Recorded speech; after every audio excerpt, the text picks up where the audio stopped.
raw ay palaaway at pasaway. Iyon ang sinasabi na tinawagan namin. Hindi yun totoo, sir. Alam po yan ng mga kasamahan ko, sir, na hindi ako palaaway. Kailangan na po ng pamilya ko ng financial kasi nga ilang araw na Kaya po. gusto mo na magbiyahe. Okay. Kinausap mo yung manager para makahingi ng ba? Bigla ka na lang sinapa. And then, binantaan ka ng amo mo? Opo, pag hindi daw po ako umalis sa harapan niya, babarilin daw po niya ako. Dalawang beses niya po sinabi sa akin yun. Sabi niya po sa akin, ang sama mo makatingin, pag di ka pa umalis dito, babarilin kita. So, I think may diferensya ang pagka-refer sa kanya sa barangay na hindi inaksyonan ng ating mga kapulisan.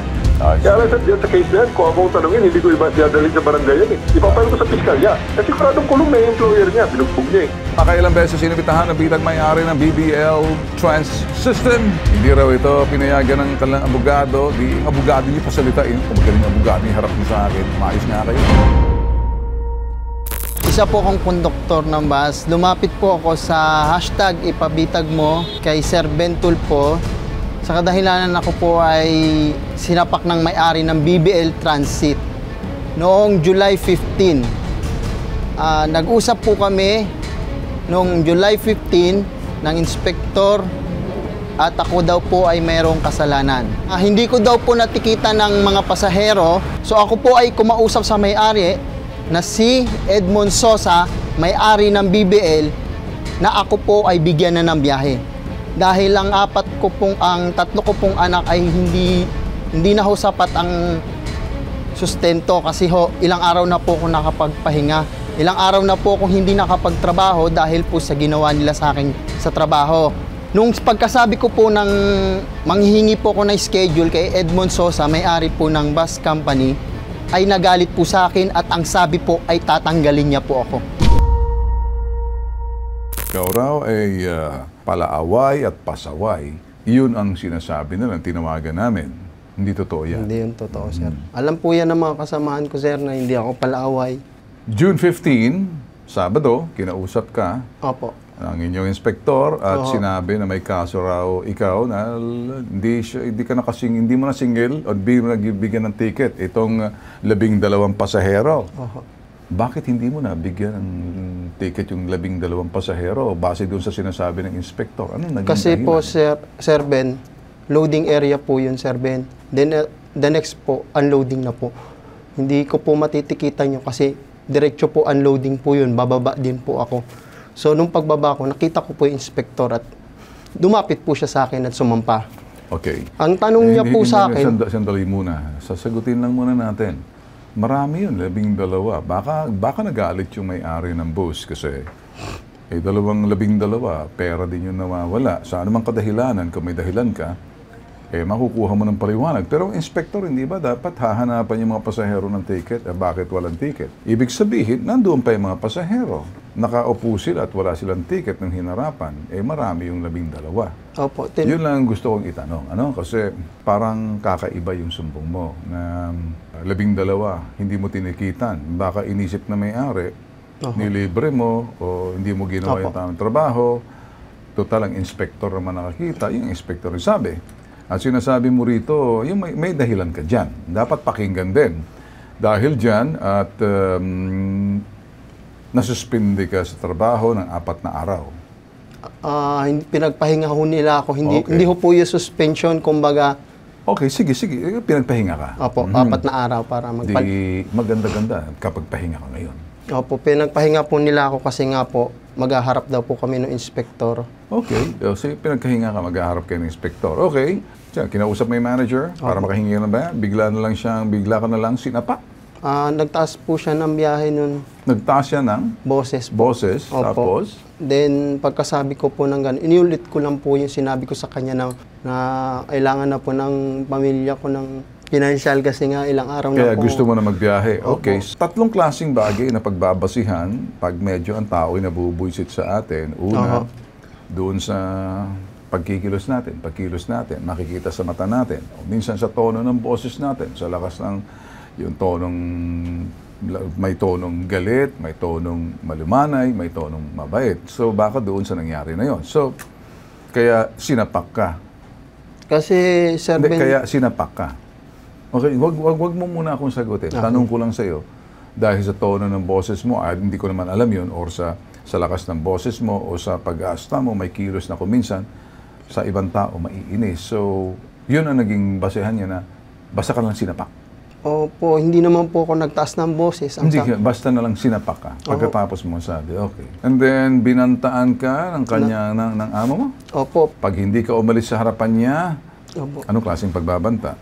Pag hindi daw po ako umalis sa harapan niya, babarilin daw po niya ako. 2 beses niya po sinabi sa akin yun. Babariling ka. Opo. Nung pagtingin ko po ng huling beses sa kanya ho, sabi niya po sa akin, ang sama mo makatingin, pag di ka pa umalis dito, babarilin kita. So, Nasa yun. labas na po ako ng gate nun. May baril ba siya sa baywang niya? Hindi po, pumasok na ho siya sa loob nung huli niya sabi nung pangalawang beses po. Kaya pumasok na siya. Kaya umalis na rin po ko, dali-dali po akong umalis. Saan ka tinamaan nung sinapak ka? Dito po. Okay, nagpa-medical ka? Opo.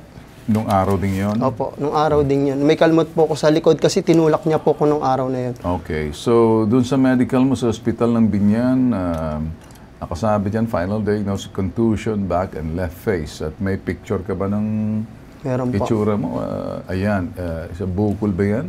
So yung araw din yan, yan, namaga, Opo. nasuntok. Oho. Okay, so sige, ngayon. So ano nangyari? Hingi ba ng sorry ang boss mo? Binalik ka sa trabaho? Kwento mo sa akin. Pagkatapos niya ako hong sinapak, nagpa-blatter po kami sa pulis. Sino kayo? Ako lang po mag-isa po nagpa-blatter kasi Nagpa-blatter ka sa police, okay. una barangay tapos pulis na po. So, anong sinabi sa'yo ng barangay? Pulis ka? Opo, tapos kumuha po ako sabi ng pulis, kumuha daw po ako ng medico legal sa Binyan. Ano ba? Okay, pa-medical ka? Opo. Okay, naman pa-medical ka, bumalik ka sa police? Opo. Barangay na po. So, sabi ng police, pumunta ka sa barangay, bakit sinabi ng police, sige, magpa-medical ka agad, ha? Kaya lang, ang ginawa mo, pumunta ka sa barangay. Opo, kasi daw po sabi nung pulis, pagkatapos daw pong magpa-medical, diretso sa barangay kasi po, meron pa daw... I-endorse may ka ng barangay sa kanila. Opo, may 3 patawag daw po yan, sabi ng mga pulis. Okay, 3 beses na nagharap sa barangay, subalit hindi ka nagkasundo ng inarereklamong amo. Nagdesisyon na sampahan mo ng kasong kriminal yung amo mo. Yan ang desisyon mo. Ayaw permahan ng kapitan ng barangay ang iyong certificate to file action. Nakausap naman ang bitag and desk officer ng barangay Canlalay, Binyan, Laguna, si Lester Villano. Ayaw nito makipagtulungan sa bitag at tumanggi rin siya magbigay ng number ng chairman si Ramon Morales. Sa linya ng telepono, pakinggan muna natin. Police Brigadier General Nicanor Torre, siya po yung District Director ng QCPD. Sir, dito po sa parting to, nabugbog po itong dahil di siya nagkaintindihan, nasapak siya ng kanyang amo. Pumunta naman siya sa pulis at sinabi ng pulis, magpa-medical ka agad. Nagpa-medical siya, kaya lang sinabi, pumunta ng barangay.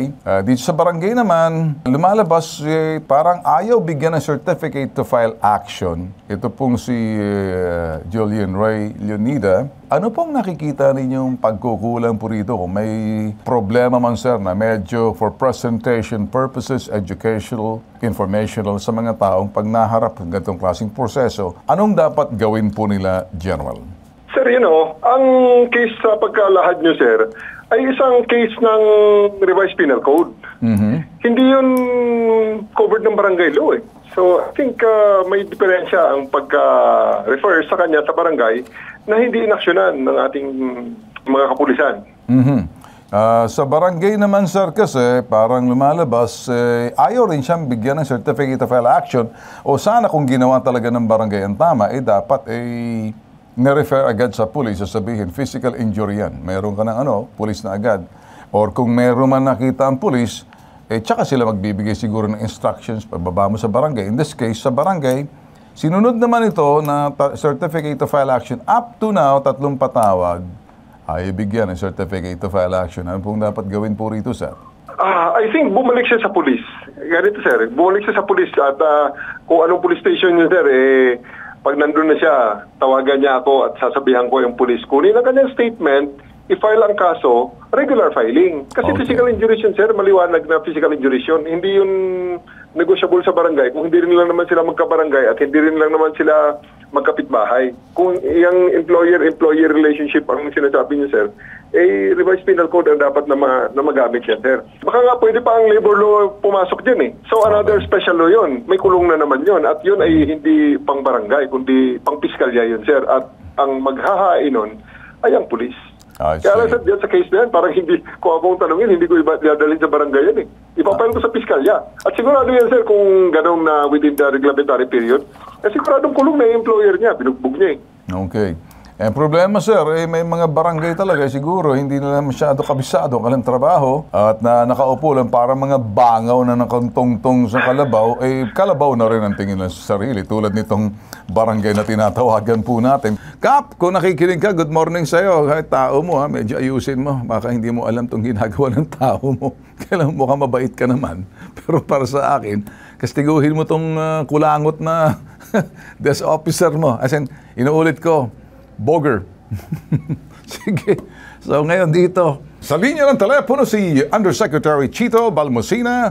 Sir, ano pong magagawa natin dito po sa sa nagrereklamo po na hindi po nabibigyan ng certificate of file action, nabugbog po siya ng employer o pang police. Ang gusto niya lang po sir makakuha ngayon para naman diretso na sa police na lang balik uli. Tinawagan po namin kanina, ganun din po sa Bitag. Ayaw po magbigyan at ayaw po nilang tumanggap ng tawag ang desk officer ng Barangay Canlalay, Binyan, Laguna para i-solve yung problema na maaaring hindi dumaan sa kapitan. Ang desk officer na si Lester Villano, sir, ano po magagawa natin dito, sir? Kung pwede po, pakibigay ngayon yung detalye sa akin. Yes, sir. Sa akin at after ng usapan natin, susubukan kong tawagan yung MLDO doon, yung ating pong field officer, para ma-actionan po kagad yung complaint na yan.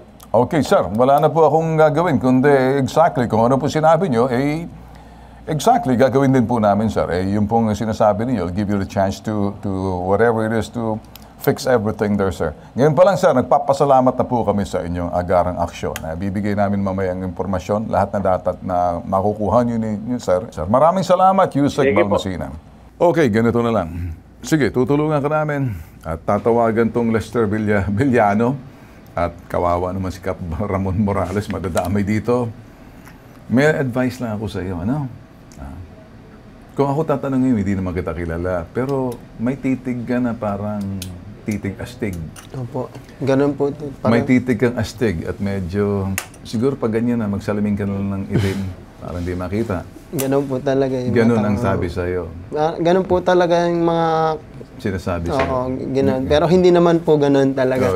Oo, alam ko naman. Hindi ka naman. Oo naman. May mga titig lang na ganyan. Meron nga iba, kung minsan, laging nakangiti, yung palang iwi. Minsan, may pulis ako na ganyan.